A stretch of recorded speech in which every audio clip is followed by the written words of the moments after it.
আবির কি দিয়ে বানাও? এটা পলাশ ফুল থেকে, নিম পাতা থেকে, আর পালং শাক থেকে, আর বিটের থেকে।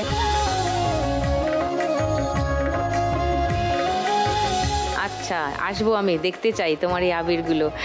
সিমরান, নমস্কার সুদীপ্তা দি। নমস্কার। আমার নাম সিমরান সাও। আমি শোভাবাজার বিকেপাল কলকাতা থেকে এসেছি। আচ্ছা, আমার দোকান হচ্ছে শিবশক্তি সার্ভার শপ। আচ্ছা। আমি ঠান্ডাই নিয়ে এসেছি। ঠান্ডাই? হ্যাঁ, যে দলটা ঠান্ডাই ছাড়া ইনকমপ্লিট। শুধু টুনির দির হাত থেকে একটু বাঁচিয়ে রেখো ব্যাপারটা।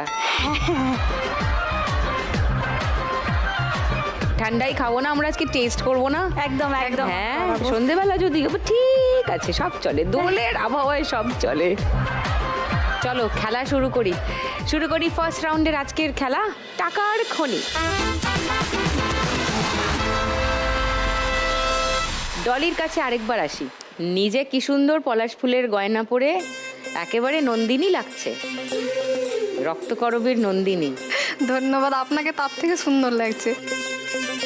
মানে একদম পলাশ ফুলটা যেন আপনার মধ্যে ফুটে উঠেছে।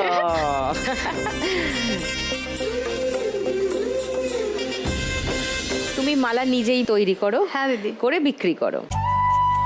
পলাশ ফুলের মালা কত করে বিক্রি করো? দিদি, এই পলাশ ফুলগুলো প্রথমে গাছ থেকে আমি নিজে পেড়ে আনার পরে ওইগুলো মালা নিজের হাতে তৈরি করার পর অযোধ্যা পাহাড়ের ফুটপাতে বসে ত্রিপল বিছিয়ে সেগুলোকে বিক্রি করা হয়।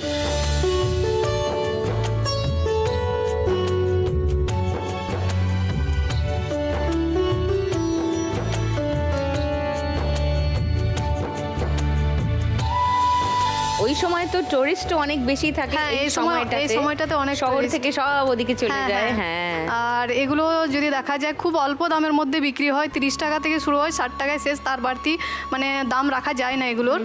নিয়ে আসার পর সেগুলো নষ্টও হয়ে যায়, ফুল ঝরে যায়। যেমন এখন যেগুলো পরে আছি ঝরে গেছে, পুরুলিয়া থেকে নিয়ে আস্তে আস্তে এতটা জার্নি করার পর ঠিক সেরকম মালা তৈরি করার পর আবার নষ্ট হয়ে যায়। যদি সেগুলো সেই দিন না বিক্রি হয়, পরের দিন আবার নতুন করে গাছে উঠে পেড়ে নিতে হয়, তারপরে বিক্রি করতে হয়। হ্যাঁ, আবার গাঁথতে হয়। এভাবে এগুলো আমরা বিক্রি করি। তো পলাশ তো শুধু এই সময়টা, বসন্তকালে ফোটে, বসন্তকালে বানাও, সেই সময় বিক্রি করে দাও। আজকেরটা আজকেই বিক্রি করে আজকেরটা দিতে হবে। আজকে। বাকি সময়টা কি করো বছরের? যে বাকি সময়টা আছে, ছোট বাচ্চাদের টিউশন পড়াই এবং ছোট ছোট যে হার্বাল প্রোডাক্ট হয়, সেই হার্বাল প্রোডাক্টের আমি কাজ করি। ও, কি প্রোডাক্ট? ওই যেমন বাড়িতে ওই সাবান তৈরি, আমাদের একজন ম্যাম আছে, তার কাছ থেকে সেগুলো শিখেছি, তার সঙ্গে তার বাড়িতে তৈরি করে দিয়ে। আরও স্বপ্ন আছে ভালো কিছু করার, কিন্তু আমাদের মানে সব থেকে বড় সমস্যা হচ্ছে টাকা, যার জন্য সেটাকে বড় করে কিছু করা যায় না। বাড়িতে কে কে আছেন? বাড়িতে এখন যদি দেখা যায় আমি আর আমার মা আছি, দুটো ভাই আছে, একজনের বিয়ে হয়ে গেছে, তারা আলাদা থাকে। মাকে নিয়ে আমার সংসার। আমাদের গ্রামের দিকে টিউশন পড়ানো মানে যদি দেখা যায় যে 10 তারিখ হয়ে গেল তারপরে টাকা দিচ্ছে না, এই সমস্যাটা রয়েছে। সেটা শুনি। তো তোমার দুই ভাই সাহায্য করেন না? না, সেরকম সাহায্য করে না। কেন? কারণ নিজের তারা। না, নিজের তো ঠিক আছে, নিশ্চয়ই নিজের সংসার দেখবে, কিন্তু তা বলে মায়ের দায়িত্ব নেবেন না? সবাই সেভাবে বোঝে না। কি মুশকিল, এমনটা কেন? উপরওয়ালা জানে।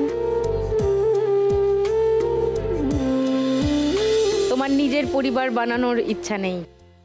দিদি, যদি দেখা যায়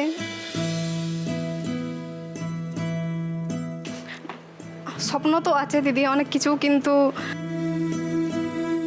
যদি আমি আমার ফ্যামিলি এখনই করে নিই তাহলে হয়তো মাকে দেখার মতো সেরকম কেউ থাকবে না। পড়াশোনা নিজেই দায়িত্ব নিয়ে নিজেই করেছি। আমি টিউশন পড়াতাম, নিজেও পড়তাম, এভাবে কলেজ পর্যন্ত কমপ্লিটও করেছি। আর সব কিছুটাই আমার মায়ের জন্য মা সাপোর্টও করেছে অনেক। বই কেনা থেকে, যদি আমার বই থাকতো না, আমার মা আমার জন্য লোকের কাছ থেকে বই এনে দিত পড়ার জন্য।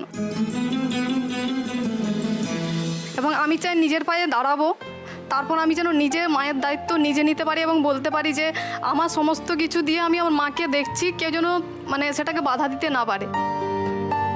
সেরকম একটা উদ্দেশ্য আছে নিজের পায়ে দাঁড়ানোর। তো মা তোমাকে সাপোর্ট করেছেন, এবার তোমার পালা মাকে সাপোর্ট করে দুজনে হাসি খুশি হয়ে বেঁচে থাকা, ঠিক আছে? বাড়ি থেকে কেউ এসছেন?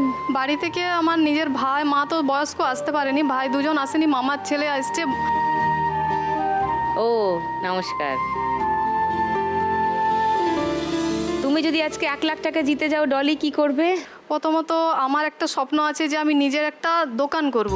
ও, দোকানটা থাকবে আমার নিজের, যেমন সেখানে থাকবে আমি জুয়েলারি তৈরি করি, এমনি পলাশ ফুলের সিজনও আছে, আর তার সঙ্গে যে কাস্টিউম জুয়েলারি হয় সেগুলো আমি তৈরি করি। সেগুলো একটু আধটু করে সেল করা হয়, সেটাকে নিয়ে বড় কিছু করার একটা চিন্তা ভাবনা রয়েছে, কিন্তু